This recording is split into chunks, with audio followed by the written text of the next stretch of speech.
Hi, I've just come back from a fabulous 4-hour Boxing Day lunch and I feel inspired to carry on with my declutter for the new year. Now, I didn't go to my lunch like this, I have just changed back into my old clothes. So the next part of the kitchen that I'm tackling is my fridge. So I have actually already decluttered and cleaned this one out.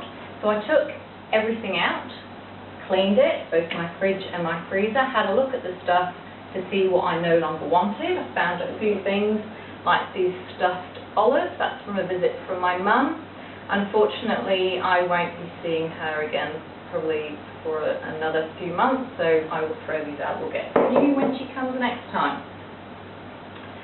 And some pickled onions, which has missed quite a few fridge declutters. I bought these with a friend when she was pregnant and craving pickled onions. Her son just turned 1 and I don't eat them, so these definitely need to be thrown out. So just a few tips for the fridge.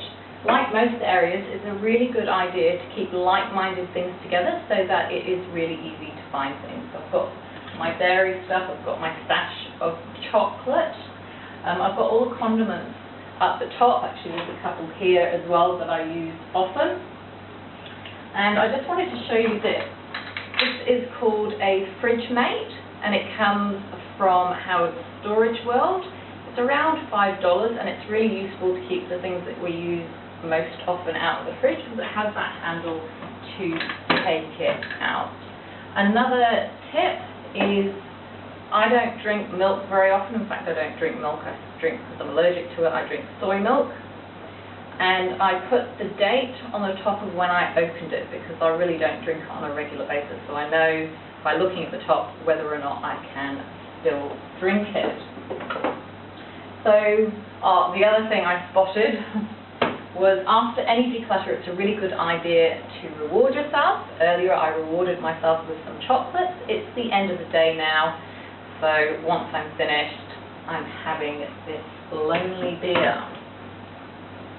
So once I cleaned the outside, the inside, I then tackled the outside. So I took everything off and cleaned it.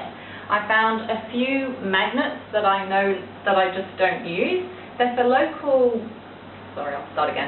These are magnets for local businesses that I do use, but I never look on the fridge for their numbers. I've got them all on my phone and on my computer. I don't stick reminders on my fridge because they are also in my phone and on my computer. So I will throw these away. So I've just got things like a container for pens. This is great because I don't like to have a lot on my surfaces. I've got a lot on there at the moment, but that's because I'm decluttering. Got my shopping list on the front, very easy to see, I don't lose it, and I can add things regularly. I have a little torch here. This is for emergencies, like if there's a blackout, just to use it to find candles and other torches, and then a guide that I use for my house. Now I realise that my fridge doesn't look like a lot of other people's fridges around this time of year. It is Christmas, but I don't really celebrate it. I celebrated with my family back in October because I run my business through Christmas. So I realised that it would be a lot harder to do this now for quite a few people. But there you go, that's my fridge.